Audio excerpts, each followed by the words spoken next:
Meus caríssimos alunos, cá estamos novamente nessa maratona de final de curso. Hoje o nosso tema, nossa abordagem, a nossa reflexão se voltará para o Código de Ética.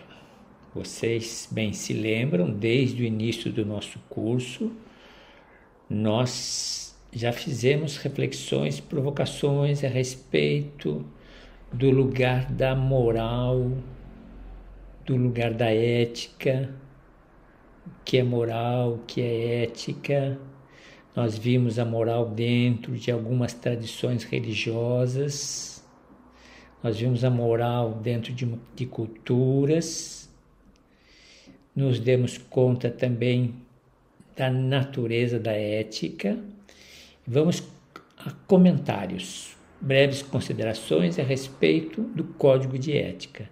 Com certeza, ao finalizarem o curso, ao receberem a certificação da conclusão de curso, ao receberem o selo de reconhecimento do estudo feito pela empresa IB Terapias Holísticas, vocês receberão e assinarão um compromisso com um código de ética que lhes será considerado, será encaminhado às mãos de vocês, à responsabilidade de vocês. Provavelmente já tenhamos uma noção da importância e do lugar desse código de ética. Esse código de ética, um código de princípios que o código garante a boa prestação de serviço, a boa qualificação dos serviços prestados, a boa relação do terapeuta com seus analisandos, com a sociedade, com o seu entorno. Evidentemente, transgressões que forem feitas a esse código de ética, evidentemente, corre-se o risco de se perder a autorização, de se perder a certificação, inclusive de penalizações. Daí a importância desse código de princípios, justamente porque ele deve preservar relações saudáveis entre o terapeuta e o analisando. Quaisquer ruídos nessa relação terapeuta e analisando, quaisquer ruídos serão motivos de cuidados, de vigilância, de preservação, inclusive de punições. Portanto, já dizia desde o início como é importante a formação pessoal juntamente com a formação profissional. Eu acredito que não se pode encontrar um bom profissional em alguém, do ponto de vista pessoal, que não tenha um bom caráter. Lembrando da máxima do meu mantra, o caráter determina a minha missão, o caráter determina a qualidade do meu trabalho, o meu caráter determina a qualidade da minha prestação de serviço. O meu caráter determina a minha relação profissional com o objeto da minha competência, com o objeto da minha qualificação.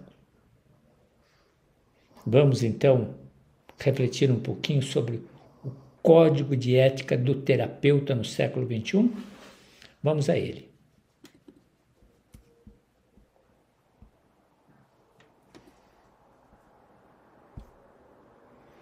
Aqui nós temos texto de abertura. Sempre é um texto que nos convida a refletir, tanto a prática quanto a teoria. Está numa perspectiva de preleção, porque se trata de breves considerações. Já ao longo do curso temos refletido, temos conversados e temos já meditados na responsabilidade e da responsabilidade da função desse profissional terapeuta psicanalista. Então vejam algumas características que fazem parte, características podem ser chamadas, podemos chamar de habilidades. Habilidades, vamos trabalhar numa perspectiva de características e habilidades que devem moldar, devem plasmar o profissional, terapeuta, psicanalista no século XXI. Primeiro, confidencialidade em ambientes digitais. Sabemos o cenário, crescente uso de plataformas digitais para atendimentos psicanalíticos. Com certeza. Vocês já se dão conta, como por exemplo o Supremo Tribunal Federal, muitas vezes até se torna arbitrário diante de medidas onde se apresentam desafios para o direito da livre expressão. Evidentemente, nós estamos a falar das redes, das plataformas, evidentemente na perspectiva, na circunscrição do trabalho terapêutico do psicanalista. Então, confidencialidade em ambientes digitais. Uma outra característica, transparência e clareza na relação terapêutica. O respeito em relação às expectativas do paciente, do analisando. Portanto, é necessário clareza dos métodos, clareza dos custos, clareza das condições que serão consideradas a partir daquele contrato famoso, o primeiro contrato que se faz com o analisando. Garantir normas e regras, projetar espaços e limites para que as relações sejam saudáveis. Evidentemente, sempre no contexto do consentimento mútuo, transparência e clareza na relação terapêutica. Outra característica, do ponto de vista do terapeuta, do psicanalista, necessidade de sentir-se estar atualizado e se dando conta de estar capacitado. Outra característica, perspectiva de trabalhar práticas inclusivas e antidiscriminatórias. Cada vez mais nos damos conta da diversidade de identidades, experiência entre os pacientes. Práticas inclusivas e antidiscriminatórias. Vejam que uma das bandeiras que o curso levantou, aprender a viver com a diversidade. Práticas inclusivas, responsabilidade social e comunitária da parte do terapeuta. Então, envolvimentos, maior demanda por envolvimento ativo dos psicanalistas em questões sociais e comunitárias, olho clínico, olhar clínico, saber interpretar a realidade do entorno, a realidade sociocultural, sociocomunitária, sociopolítica, socio-religiosa, olhar clínico, sensibilidade, portanto, responsabilidade social e comunitária. Característica: mantenha sua integridade, mantenha sua autenticidade. Valores pessoais e profissionais imprescindíveis ao bom atendimento. Você é um profissional íntegro. Você é autêntico. Valores cada vez mais raros. Característica: uso ético de mídias sociais e marketing digital. Cada vez mais se populariza as mídias sociais em plataformas para divulgação profissional.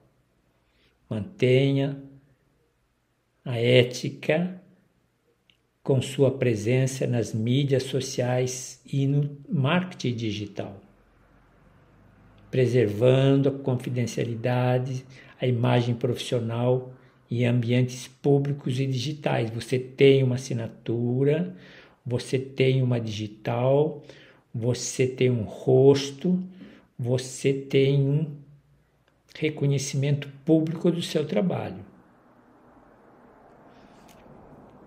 Transparência em honorários e serviços.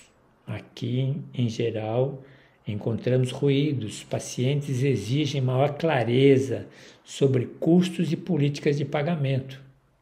Parece banal, parece comezinho, parece um detalhe, mas importante essa transparência, esses combinados, contratados. Ética na supervisão e ensino. Crescente demanda por psicanalistas experientes como supervisores educadores. Como era uma questão muito delicada, um bom supervisor, tomei a liberdade de apresentar um profissional de mercado em quem confio, da lisura da vida pessoal e vida profissional, para que estivesse à disposição em vocês necessitando do supervisor para o início do trabalho de vocês. Ética na supervisão e ética da supervisão. Compromisso com a diversidade e inclusão na prática psicanalítica.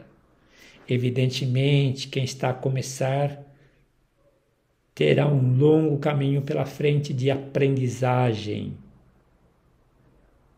um longo caminho de desconstruir preconceitos, desconstruir conflitos, desconstruir bloqueios, experimentar a diversidade de modo natural, experimentar a diversidade na sua riqueza, na sua originalidade, nos seus direitos. Bem, 10 itens interessantes para um pré-aquecimento.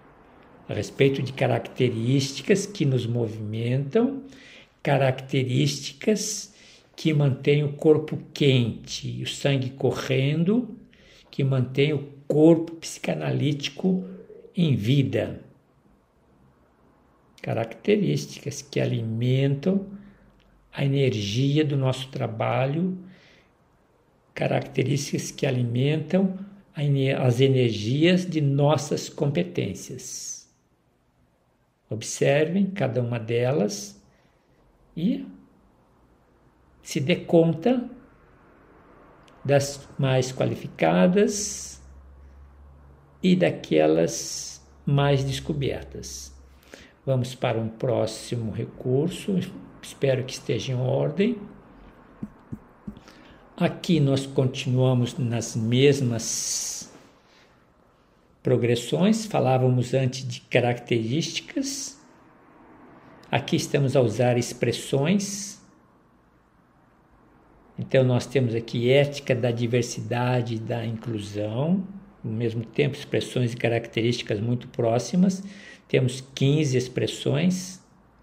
Ética da diversidade e inclusão. Natureza. Propõe um compromisso ético explícito com a diversidade e a inclusão, abordando questões de gênero, raça, etnia, orientação sexual e identidade de gênero. Se você não tem substrato, se você não tem estrutura, se você está incompleto, se você tem conflitos nessa área, não é uma área em que você possa oferecer atendimentos. Não faça esse caminho.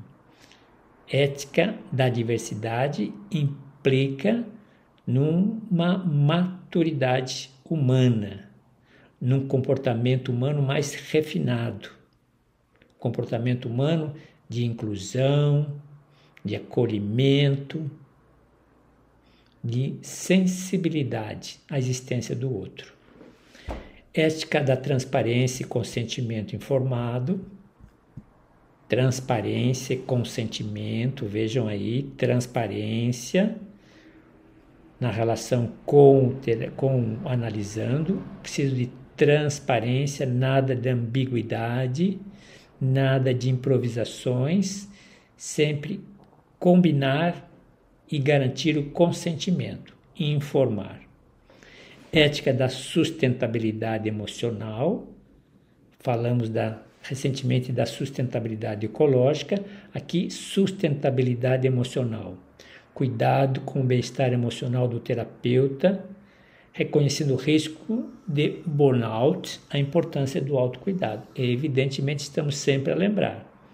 Você que vai entrar nesse nicho do atendimento, você que vai trabalhar com os conflitos psicológicos, você que vai trabalhar com a psique dos seus analisandos, você deve se dar conta de estar bem estruturado, você deve se dar conta de estar bem qualificado para absorver os embates, os desafios, de tal modo que você não perca ao longo da caminhada o seu bem-estar emocional.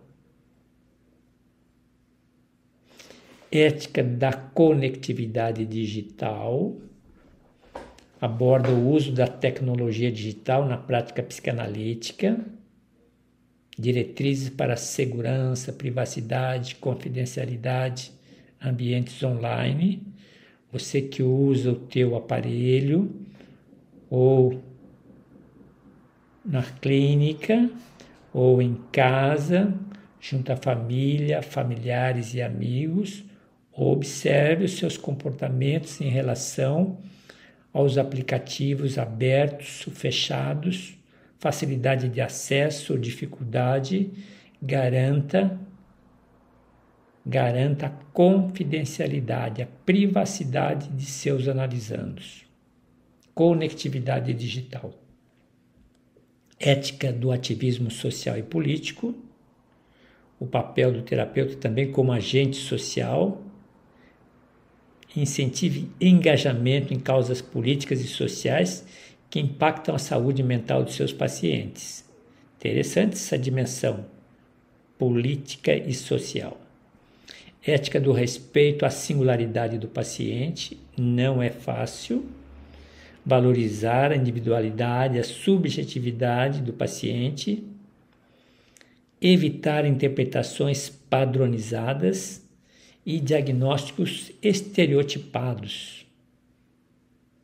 Recentemente estava ainda a reconsiderar, a pensar, a refletir em meus comportamentos padrões, minhas reações padrões, meus sentimentos padronizados, no sentido ainda de aprimorar o meu autoconhecimento. A subjetividade é sagrada, a individualidade é sagrada. Não padronize, não reproduza modelos, padrões. Habilidade. Ética da supervisão reflexiva. Propõe uma supervisão continuada e crítica da prática terapêutica. Você vai encontrar no seu supervisor. Ética da privacidade e confidencialidade expandida. Estabelece regras claras sobre o manejo de informações sensíveis em um contexto de maior conectividade digital e compartilhamento de dados. Interessante, confidencialidade expandida. Melhor compreender esse conceito. Reconhecer os desafios contemporâneos da privacidade na era digital. Ética da intervenção cultural sensível. Diretrizes, se dar conta de diretrizes para práticas culturalmente sensíveis e adaptadas às especificidades culturais dos pacientes. Evidentemente, não sei vocês, mas eu que experimento diversas culturas, italiano, americanos, alemães, russos, asiáticos, a experiência de culturas diferentes, de povos diferentes, nos torna sensíveis. Nos torna sensíveis à diversidade das culturas. Então, precisamos de ajustes, precisamos nos adaptar. Cada cultura com suas crenças e valores, cada cultura com suas normas, suas regras, suas estruturas, suas organizações. Existe um texto na Caixa de Pandora que fala justamente desse desafio. Ética da desconstrução do poder terapêutico. Já sinalizamos, observamos a vocês, é muito fácil alimentarmos um poder na relação com o analisando. Então, o que é desconstruir? Promover uma prática que reconheça e que minimiza as assimetrias do poder entre terapeutas e paciente. Uma relação mais horizontal e dialógica e menos hierárquica. Ética da equidade de acesso. Incentiva práticas que promovem o acesso equitativo aos serviços psicanalíticos, incluindo o uso de taxas escalonadas e pro bono. Uma questão de ética, de justiça social. Ética da flexibilidade de intervenção. Defende que o terapeuta se adapte, ou adapte sua abordagem técnica às necessidades de cada paciente, cada um é um, em vez de aderir rigidamente a uma única maneira de proceder com os analisandos. Interessante observação. Ética da integridade e autenticidade, já comentamos. Ética da responsabilidade ecológica, já comentamos. Ética do consentimento expandido, apareceu novamente. Além, não basta o consentimento informado. Né? Precisa enfatizar o consentimento contínuo e adaptável às mudanças de contexto, situação e condições do paciente. Sempre que você mudar a metodologia, sempre que você mudar os procedimentos, sempre informar e pedir consentimento. Vamos para a última referência. Aqui, mais que características, mais que expressões, princípios de um código de ética. Nós voltaremos ainda, vamos terminar o curso com a Caixa de Pandora, onde voltaremos ao código do profissional em psicanálise. Aqui nós estamos a falar de um trabalho de conscientização, um trabalho de sensibilização, um trabalho de sinalização de alertas das variáveis, dos elementos que fazem parte dessa cultura do código de ética. Então, fechando, aqui nós temos mais alguns princípios. Respeito à confidencialidade, reforçando e trazendo mais detalhes. Respeito à confidencialidade, respeito à neutralidade e abstinência técnica, já conversamos isso em encontros passados. Consentimento informado, estamos a falar. Atualização e informação continuada. Então, esses 4 pontos fecham nossa reflexão a respeito do Código de Ética. respeito, confidencialidade, neutralidade, abstinência, consentimento informado e atualização e informação continuada.